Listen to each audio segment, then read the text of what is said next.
Felix Byrd, FelixOByrd.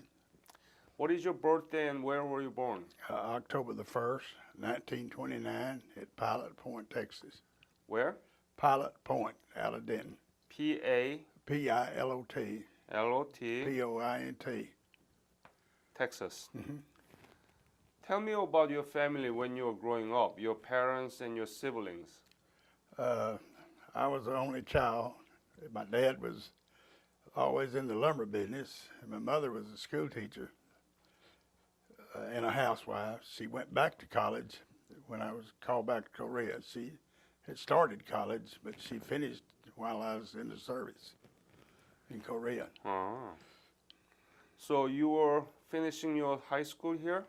I finished out in West Texas, Haskell, Texas. Allen High School? What Sir? is the name of high school? Haskell, out in West Texas, Haskell, Texas. H-A-S-K-E-L-L. H? A-S-K-E-L-L. Haskell High School. Yes, sir. In? That was my junior and senior year. Earlier, I was in Sulphur Springs, in Texas, but my junior year, I ended up at Haskell, and senior year. So when did you graduate high school? There in 1946 at Haskell. And then what did you do after the high school? I went to college for one semester. What college? Arlington. It was in North Texas Agricultural College at Arlington, and I didn't do too well in school, so I made 9 hours of credit my first semester, and that's when I joined the Marine Corps. When was it then? 1940? 1947, February of 1947.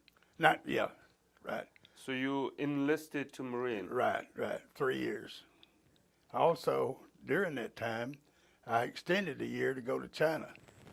And I got to go to Tsingtao, China, and then we got run out by the communists, and I got my extension knocked off. So hold on. And you joined the Marine Corps February 1947. February 3rd, 1947. And where did you go to get the basic military training? San Diego. San Diego. And Camp Pendleton. What kind of, what was your specialty? I was in communications. I went to telephone school, and I ended up what I did my whole career. Uh-huh. And then you left for China from there? Yes, sir. And I was over in China. What was your mission? I was still in communications over there. Mm-hmm. We were refurbishing telephone equipment from World War II over there. Mm-hmm. And I got to play sports over there, so that was really kind of spoiled me. I got to play football and basketball, so that made me a little. I missed the hard military training, so that saved me a little of the military gung-ho stuff. Where were you in China? Tsingtao, China. Huh? Tsingtao. Qingdao. Tsingtao. Looking on the map, it's right across from Korea. Yeah, Qingdao. Yeah. How long did you stay there? Probably about a little less than 18 months because the communists, we had to move out. So the Korean War broke out while you were in Qingdao? No, sir. I got out of the regular Marine Corps, and then I got called back to the reserves. I got discharged February the 3rd of 1950, and then I got called back to Korea with a reserve outfit out of Dallas in July of 1950. So when did you leave for Korea? From where? Left from Dallas. I was with a group out of Dallas that left February. July 1950. Do you remember the day? It was right at, yes sir, I do, because my dad got killed the 16th of July. And so it was the last of July, about the 25th of July. 25th? Of July. Did you flew to Korea or ship? We left, our group out of Dallas left probably with a train and ended up at Pendleton. And then take the ship From from there. there, and I was with the outfit with the 1st Marine Division with the Korean when we invaded Incheon and Seoul. I was with the 1st Marines when we So landed. you belong to 1st Marine. Right, right. And from Pendleton, you went to Japan or Korea? We went to Japan first and then Korea. When did you arrive in Korea? Where? September at Incheon. Oh, I made the Incheon landing with the 1st Marine Division. I was with the headquarters 411. It was a artillery 155 outfit, but even then all that time I was in communication. were you there in September 15th or 16th? Whenever we landed, it First day, right? yeah, right. First day, Right, because there right, was right, not. right. How was it? Tell me. Well, I was lucky. You know, we were being in the communication part. We just went in after the infantry did, but I was when we invaded there. I was on the switchboard when we attacked in Seoul. I was on the switchboard when our lieutenant or our captain seized the phone with the artillery commission in Seoul. So you landed in Incheon and went to Seoul, Right, the whole and time. you were in charge of the exchange, Sir. telephone change. Yeah, right. I was in the telephone. There was about, our group had about 16 in it, and we run the lines to each 105 outfits, which was part of each, the 1st Marines, 5th Marines, and 7th Marines. So we had about 16 communicators running lines and maintaining the lines for the artillery missions. How was it when you landed in Incheon? Was it dangerous, or were there any military Well, resistance? we saw a lot of bombing and all that, but we didn't really. It wasn't bad for us, you know, because of we were behind the regular infantry, so it wasn't that bad. Mm-hmm. How about was on the way to Seoul? Was it dangerous? No, sir. No, sir.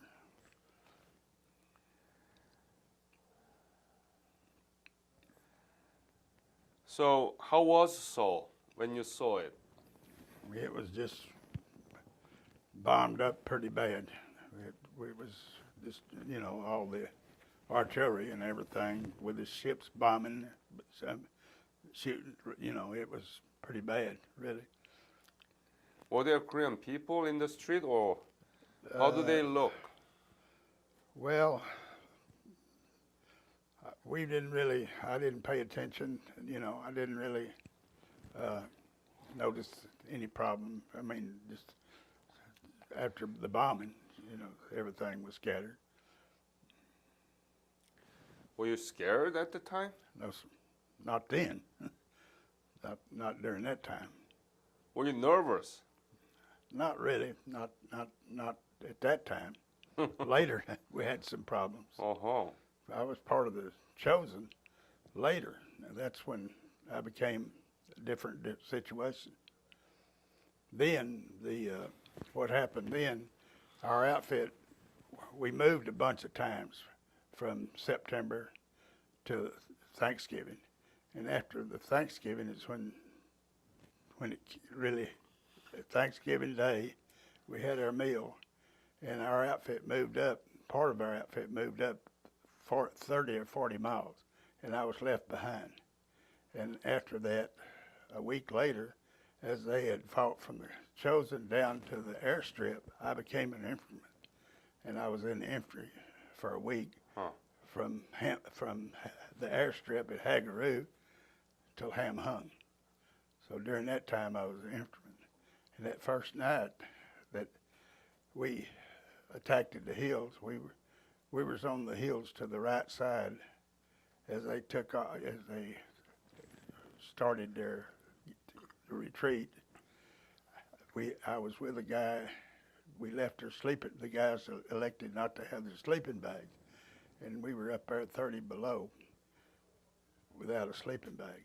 And that night, I won't ever forget that night.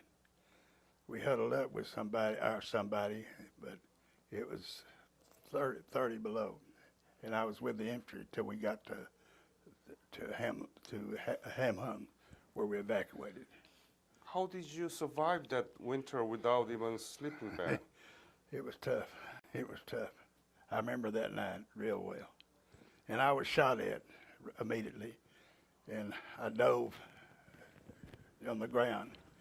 And I'll admit, not being an infantryman, that was a rough getting up. I don't know how long I laid there, but there was no doubt about it. I was scared. And then I was with the group all the way, and the warmest I got was when we were next to a tank at night. So after you recovered the Seoul, where did you go? Did you go to Wonsan, or did you go to Pyongyang? Yeah, we landed at Wonsan. That's So where we from landed. Seoul, you went back to Incheon. And then When we left Seoul. we ended up landing at Wonsan. Right. That's where we landed for the chosen outfit. Right. That's where we landed, on the other side of the. I know. Yeah. Yeah, and that's where we landed. And then you went up to Jangjin. But I never did get to the reservoir. That's misleading. But I was part of the chosen group. The chosen group is all the ones from Ham Hung up to the reservoir. But I'm part of the reservoir. I'm part of the chosen group out of Dallas. But not all the chosen group made the mountains at Chosen Reservoir. Right. So that is real misleading. So you only went up to the Hagaru. Yeah, I landed there at Hagaru as they were coming out. I ended up there, and that's when I became part of the 7th Marine Unit, a replacement in the infantry. Why did you go up there? So, Why did you ended up in Hagaru? What was your mission? a replacement for the infantry. I was infantry replacement. Mm-hmm. And that's when I ended up being in the infantry. And our weapons wouldn't even fire. There were stacks and stacks of weapons that wouldn't fire. I had to get another one due to the cold weather. How close were you to the Chinese soldiers? When he shot me, all I know is, I imagine he was, to be honest with you, I imagine he was wounded because I didn't ever see him, and one of the guys shot him, but I dove in the snow, so I didn't look back to look at him. I mean, I was too scared, but I used my football agility to dive. So you were not afraid, you were not nervous in Incheon landing and so, but you were really scared in Hagaru. Yeah, right. Well, not exactly at Hagaru as we got in that mountain. I mean, at Hagaru, I was part of the unit gathering supplies and all that when I get there. So the real action didn't happen right at Hagaru. It happened as we left out up in the mountains. Uh-huh. We was up in the high part of the mountains. It was part of our outfit that I was attached to. And believe it or not, when I got out, I mean, after all that, when I got the word to come home, I was with a Korean group, Marine Corps, doing FO. And when I got the word to come home then, I was way away from everybody, and I started hollering. There wasn't anybody, don't shoot, I'm going home. No telling how many miles it was that when I got that word to go home, I wasn't any close to any outfit other than that group. So how many nights did you sleep without sleeping bag? The whole 7 days. Whole 7 days. Yeah. And it's been freezing a whole week. Well, it wasn't as cold as we got further. You know, the mountains was the worst that first day, first night. The guys elected not to carry their sleeping bags, and that's why we ended up with no sleeping bags. What were you thinking when you were there? Well, I had good duty up to then. You know, it wasn't. Now, I did get in trouble with running the wire one night. Had to replace the communication line, and I got caught. I missed chow, and I got caught stealing. So I got busted that night, and I remember that real well. They had to go in the tent where they arrest me. They had chow. Why were you arrested? Because I stole the chow. I missed chow that night. I missed the chow that day. I mean that night because I had to go repair the lines. And so when I got back from the lines, I didn't get no food. Everything was late, so I stole chow. They had a tent, so I got caught stealing chow. And got busted again. I got busted twice. I got busted. So what was In the punishment? regulars. The first one, I went over the hill. When I got back from China, I was spoiled because we had to have that military duty then, real gung-ho.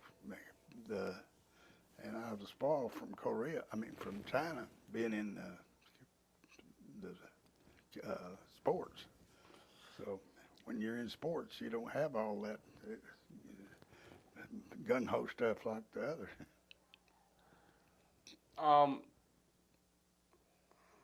So what happened to you after coming down from Hagaru? You went to Hamhung, right? Hungnam. Hungnam. Yeah, that's where we evacuated. You went to Busan, right? Went there to start with. Busan. You went from Hungnam. Where did you go? From what? Hungnam. Oh, Hungnam. Ended up back to the. We went in reserves at Mason. That probably about 30 days there at Mason, and then we went back to the other action all over Korea. You know. All over Korea again? Well, yeah, back. So there has been so many dangerous moments for you during the service. Well, to be honest with you, it was three things. Number one, I was in the regular outfit, and then I ended up with the infantry deal, and then I ended up with the Korean group, and that got a little shaky. I was shot. I was in my tent, or little pup tent, and the Chinese were shooting down on us. So that was the experience, plus the mortars attack there. So really, there was three different operations. Were you wounded? No, sir. No. You're lucky. Yeah. So if you are asked what was the most difficult thing out of those, you've been to Incheon Landing, you've been to Chosin Few, and all other evacuations and other battles. What was the most difficult thing? Being in the infantry. Huh? Being an infantryman from communications. That 1 week. That 1 week was one you'll never forget. In Changjin. So, and after that, I was lucky that I got to be a part of the Korean group. That we were doing FO with them as far as observer. But the main thing, I was in communications, and that's what I've been all my life. Now, when I got out, after retirement, I started my own company of communications. What kind of company did you have? I've got one here. My daughter, I sold it to them here in Tyler. we did small telephone work, systems and whatnot, businesses, schools. So your service was very positive. Right, right. Yes, that gave me a trade. Tell me about where did you go from Masan to where? All over till we from Mason. After we got out of there, we kept going all the way, not back to Chosen, but part of the different operations. We were supporting the different infantry outfits with artillery. So we were, whatever they moved, we was part of the 155 outfit, which shot longer range. So we wasn't as close, but we ran the telephone lines to each 105 unit that supported each infantry outfit. There was 3 infantry regiments, and we run the lines to the 105 outfits and the 155 that they in turn was part of the artillery for the division. When did you leave Korea? Probably probably it had to be about May, but I ended up getting out July. I was gone a year exactly.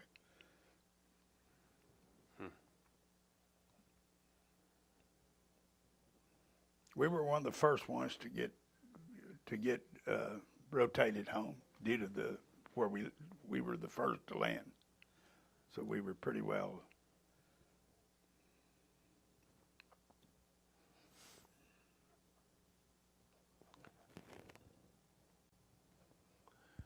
Now, after all those years, you didn't know anything about Korea when you left for Korea, right?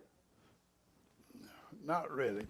You know, we felt just part of our job. You know, we also was involved with a lot of civilians trying to get out of North Korea there at Hamhung. We saw a bunch of civilians lined up trying to get aboard. So we saw that destruction too, that bombing of the harbor, saw all that destruction. How was it to look at those refugees in a miserable situation? Well, they didn't look so bad right then. I mean, they had so many clothes on. That was probably one of the reasons, because it was cold, still cold. Better than you guys. Yeah. So you had a summer outfit, right? Well, we had our winter stuff, but we just didn't have the sleeping bags. Yeah. When our shoes, we had problems with that. We had to change the liners and all that. So we didn't have the footwear in the cold weather that they do now. So that was kind of new to us. What do you think about now, looking back all those years? How do you put that into perspective? I think it's amazing how Korea has looked. I mean, how nice it looks now. Have you been back to Korea? Yeah. When? No, sir, I just seen the pictures. Oh, you just seen the picture. You've never been to? No. You want to go back? I hadn't really planned, you know. I'm getting this age. I can't get around that good. I don't know. I don't think I'd want to go without my wife, because I can't hardly do too much by myself.